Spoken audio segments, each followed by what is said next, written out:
Ola, moi bons días, moitas grazas a todas e a todos por estar aí. Imos a comenzar primeiro dando conta dos acordos da Xunta de Goberno, despois comentarei algún tema máis e ao final, pois obviamente, contestarei as preguntas. Con relación aos temas da Xunta de Goberno, douse unha licencia de rehabilitación para unha residencia sacerdotal na rúa Sánchez Freire, número 128, tamén de unha rehabilitación de vivenda no Olvido 6, de unha vivenda unifamiliar no Rial de Laraño, de outra vivenda unifamiliar en Salvadas e tamén unha concesión de licencia de obras para o restablecemento da legalidade no lugar de Aradas. Tamén se aprobou a autorización da transmisión de unha parte da propiedade dunha parcela vendida no seu día polo Concello de Santiago no polígono no Parque Empresarial do Tambre, que para entendernos é onde se atopa o centro social dos empresarios do Tambre máis a área de aparcamento e un espacio colindante que no seu día se vendeu a unha unión formada pola Asociación de Empresarios do Tambre e pola Confederación de Empresarios de Galicia. Agora o que se aproba é a venta da parte correspondente á Confederación de Empresarios de Galicia, que se transmitiría aos empresarios do polígono do Tambre. Ben, espero telo explicado.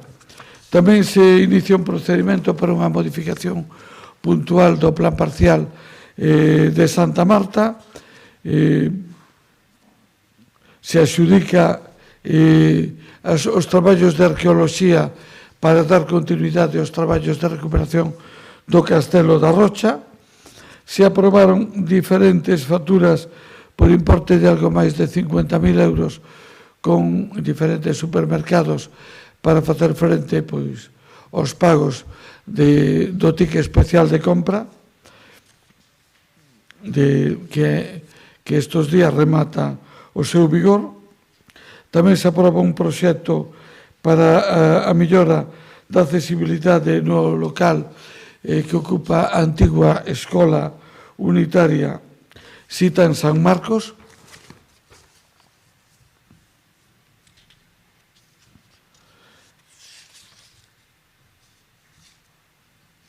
Tamén se aproba solicitar con cargo ao fondo do Ministerio de Facenda a subvención habitual para o transporte público.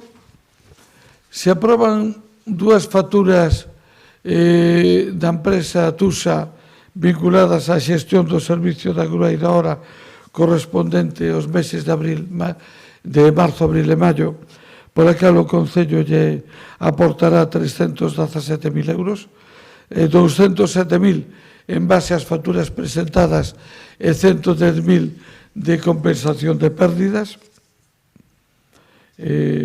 Tamén se dá conta da subvención e se acepta a subvención concedida pola Xunta de Galicia para o Obradoiro de Emprego Santiago Sustentable por un importe de 369.000 euros que empezará a funcionar previsiblemente en este mismo mes de agosto.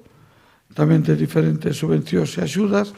Se aproba definitivamente a lista de agarda, a matrícula e a lista de agarda na Escola Municipal de Música de Santiago para o curso 2021. Se aproba tamén a contratación con cargo ao superávit do ano 2019 da adquisición de diferentes vehículos eléctricos. Como vostedes saben, a normativa estatal permite que o 7% dese superávit se destine á adquisición de vehículos eléctricos. Isto daría un total de 390.000 euros. Se van destinar 300.000 á adquisición de 4 vehículos e unha furgoneta eléctrica con destino á Policía Local, tamén de un vehículo para o Servicio de Protección Civil e de outro vehículo para o Servicio de Extinción de Incendios, xunto con 2 equipamentos de recarga destinados a prestar servicio a estos vehículos. E, por último, se adxudica por 250.000 euros a empresa Construcciones e Proxectos A Villeira a restauración do muro de Fontiñas, que ofrece risco de derrumbe e que está así sinalizado desde hai casi 2 anos. Isto foi o que dou de si, basicamente, a Xunta de Goberno celebrada esta mañá. Hai outros 2 temas os que quería facer referencia tamén brevemente. Pois é a satisfacción da recuperación da categoría de segunda B por parte da Sociedade Deportiva Compostela. A verdade é que leva sufrindo moito tempo e facendo un traballo moi meritorio. Todos lembramos con afecto as 4 temporadas de Primeira División, as temporadas de Segunda División, con máis sufrimento as temporadas de Segunda División B, de Terceira e incluso da Regional Preferente, desde a perda de todas as categorías no ano 2006. A mí particularmente, e creo que a todos os compostelanos, nos produce unha gran ilusión ver que un equipo, un clube que xa ten prácticamente 60 anos, 58 anos en Santiago, empeza a recuperar esa senda de crecimento e de mellora. É unha gran ilusión.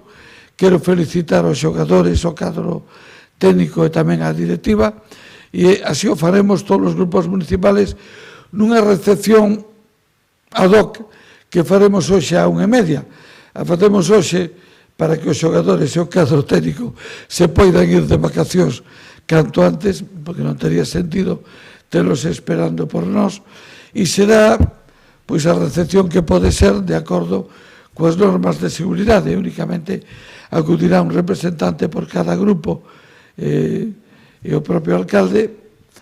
Nos gustaría facelo de unha forma máis extensa e máis amplia, pero é o que nos permiten as presentes circunstancias. Pero o feito de que estemos poucos non quere dicir que a nosa alegría sea menor e que a nosa satisfacción sea menor. Estamos moi contentos, en a que teremos que adaptarnos ás circunstancias. En segundo lugar, teremos o día 30 o pleno ordinario deste mes, que será o último, previsiblemente, antes do Brao, e particularmente teño previsto iniciar as vacacións de Brao a partir do día 2 de agosto. Por lo tanto, me sustituirán no orden que se anunciará oportunamente a primeira teniente de alcalde, Mercedes Rosón, e o segundo teniente de alcalde, Gumersindo Guinarte. Entendo que nos primeiros 8 ou 10 días será Gumersindo Guinarte e a partir de aí será Mercedes Rosón. Pero xa o faremos público no seu ao longo destes próximos días concretaremos os detalles. E por último, expresar a gran satisfacción que me produciu a presencia dos Reyes de España nos actos do día 24 e 25, o compromiso dos Reyes de España coa cidade de Santiago e tamén co consorcio da cidade de Santiago e co Real Patronato, tal como foi manifestado polo propio Rei. Espero que a partir de ahora poidamos concretar unha data previsiblemente antes de final de ano, ou alo menos eso me gustaría a min, para a celebración deste patronato antes do Ano Santo. Desgraciadamente, o home propón e Dios dispón. Unha primeira data que estaba prevista era o día 24 de xullo, que primeiro tuvo que ser posposta, retirada, porque a Axenda Real preveía a presencia dos reis nas Olimpiadas de Tokio. Cando eso que se mudou, porque se atrasaron as Olimpiadas, volvimos a retomar esa data, pero a convocatoria das eleccións autonómicas obrigou a deixala en suspenso, toda vez que o criterio é que non se debe mezclar a convocatoria do Real Patronato cos procesos electorales, e tampouco é viable con un goberno en funcións, aínda que non teñamos moitas dúbidas sobre a continuidade deste goberno. Como de todos é sabido, quen elixe o presidente da Xunta en contra do que se pode pensar é o Parlamento de Galicia. E ese Parlamento se constituirá, se non me equivoco, o 7 de agosto. Por lo tanto, ese Parlamento elexirá presidente, este presidente designará goberno e a partir de aí pues, empezaremos a traballar a ver se somos capaces de atopar unha data antes de final de ano.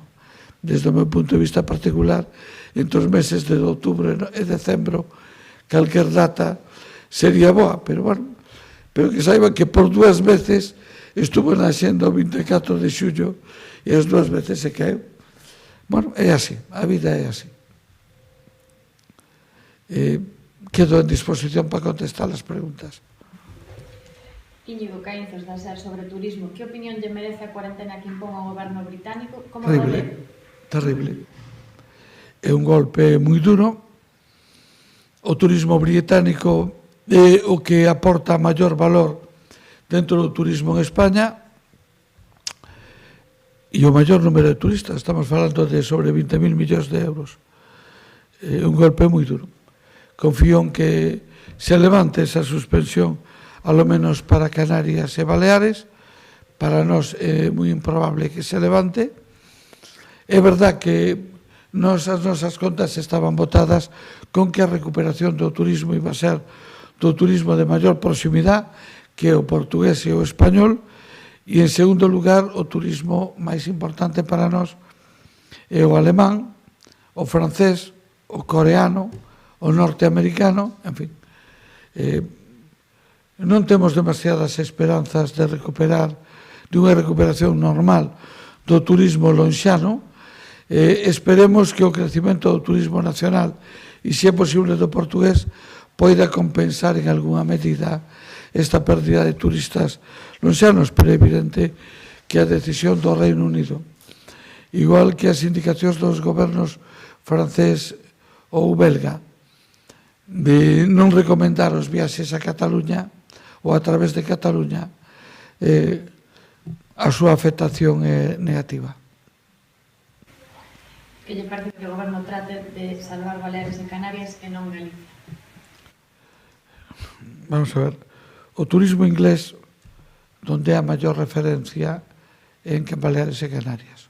En segundo lugar, é moi difícil por aí fora o tema das cercanías e das distancias.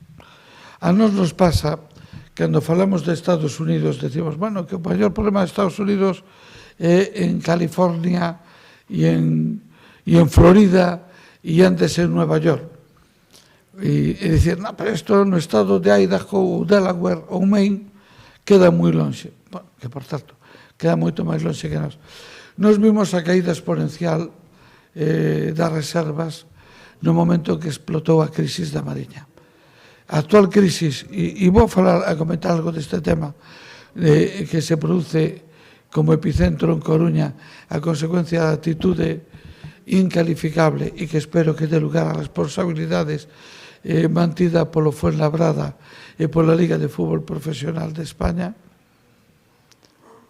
ten malas consecuencias en Coruña e ten malas consecuencias en Santiago. Nada nos é alleo e todo aquilo que nos queda cerca nos afecta. Eu espero que a Administración de Xusticia, espero que o Consello Superior de Deportes, na medida en que teña competencias, que non sei que competencias ten, e a Federación Española de Fútbol, que tampouco sei que competencias ten en materia de organización de fútbol profesional, da Liga de Fútbol Profesional, por iso falei da Administración de Xustiza, exixan responsabilidades e compensacións por isto que está pasando. O que acaba de pasar ten graves consecuencias para a cidade da Coruña, ten graves consecuencias para o Hotel Finisterre, que estou seguro que se si vai a ter reparación a través da xusticia. Non teño tan claro que o vayamos a ter os demais, e desde logo espero que se esclarezan e se establezan as responsabilidades a que houbera lugar. Me parece que todo o que pasou vai máis alá de unha simple grave irresponsabilidade.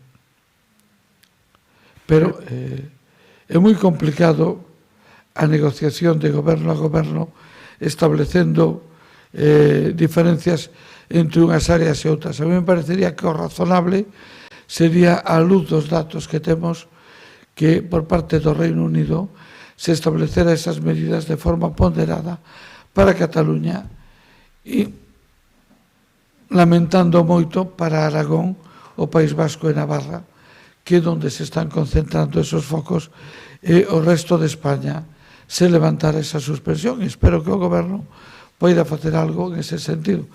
E de feito, me parece bastante máis ponderada e axustada a posición de Francia e Bélxica que a do Reino Unido. E me gustaría saber que posición ten o Reino Unido con relación a Estados Unidos. Porque só faltaría que un país con 1000 contagiados o día se nos estén poñendo estas condicións e a outro país que está rondando os 100.000 contagiados o día se actuara con outras medidas.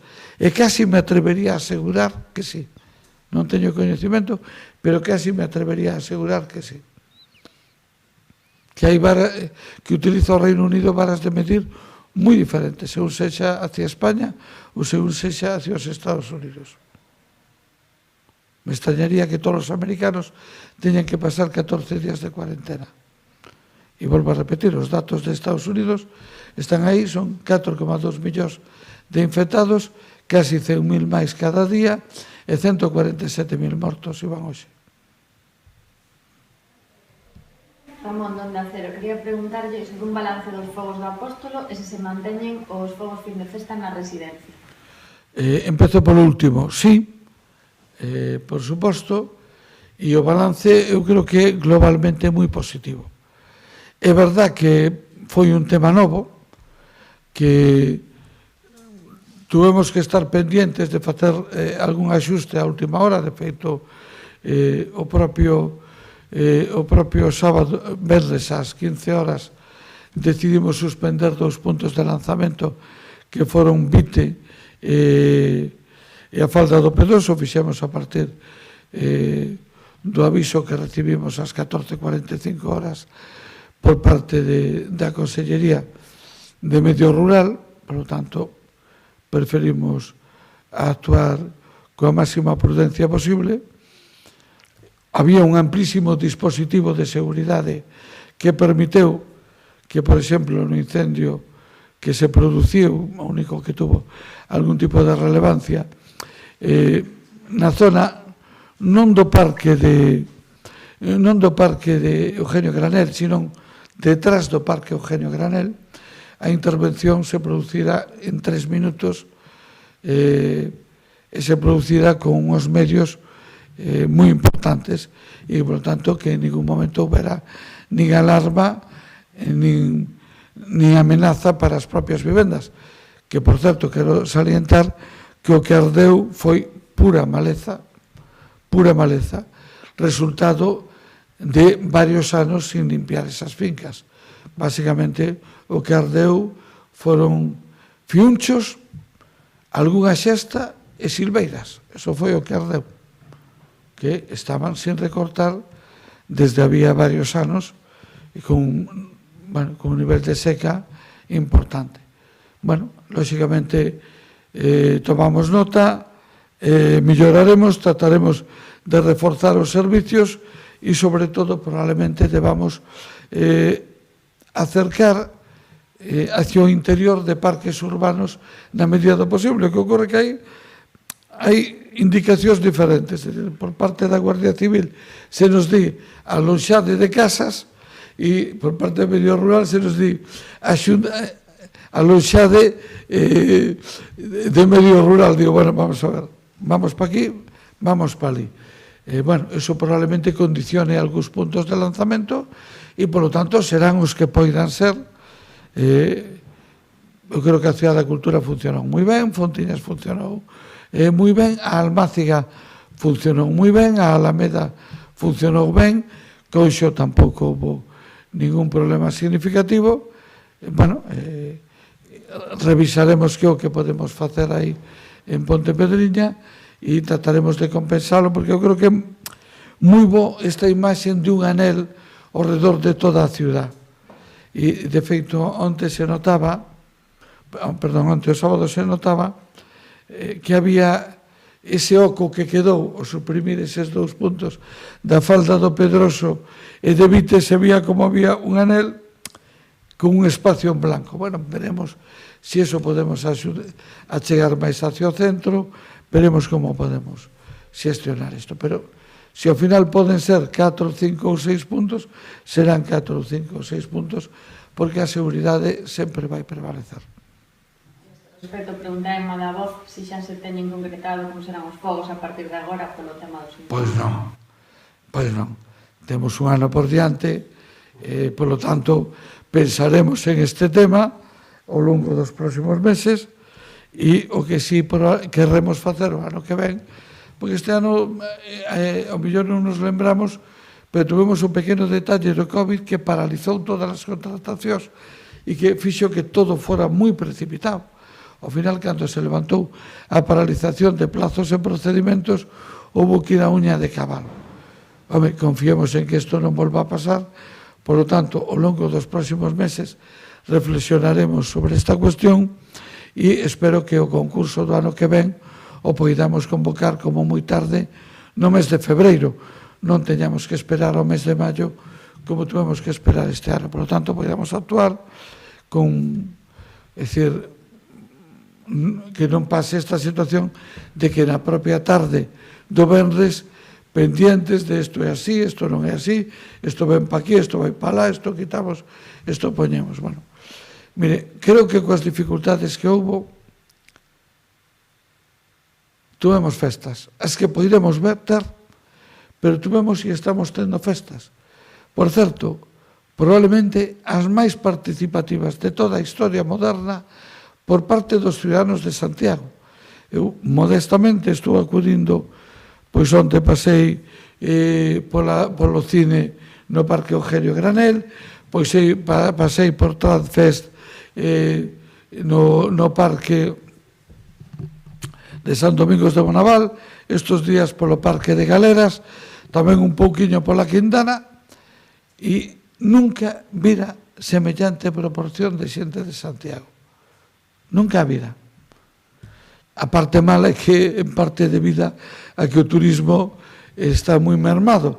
Pero, bueno, unha parte boa é que ver a tanta xente e a tantos nenos de Santiago participando nas festas e disfrutando das festas. E dos fogos tamén.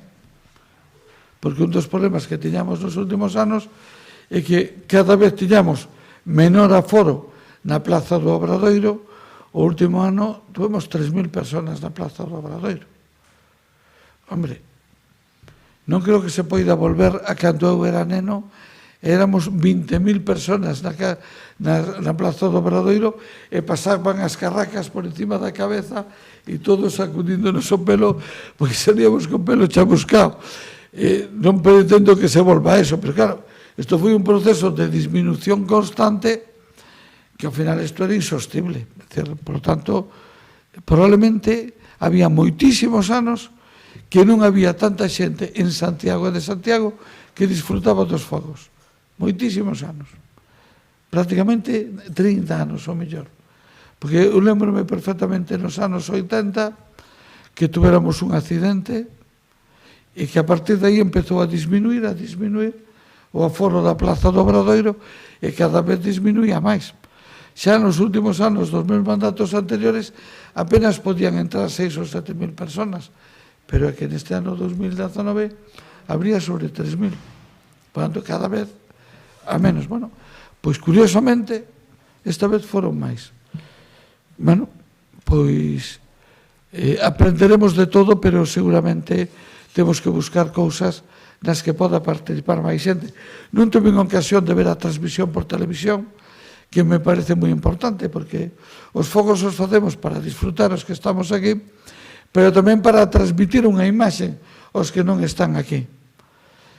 Sempre conto que unha das cousas das que me sinto máis orgulloso dos fogos dos anos anteriores é que alo menos 3 ou 4 veces conseguimos que os fogos de Santiago pecharan a programación da NHK, que obviamente ninguén sabe o que significa, pero é que a televisión pública de Xapón durante 3 ou 4 anos consecutivos pecharon a programación coa transmisión desde a Plaza do Obradoiro.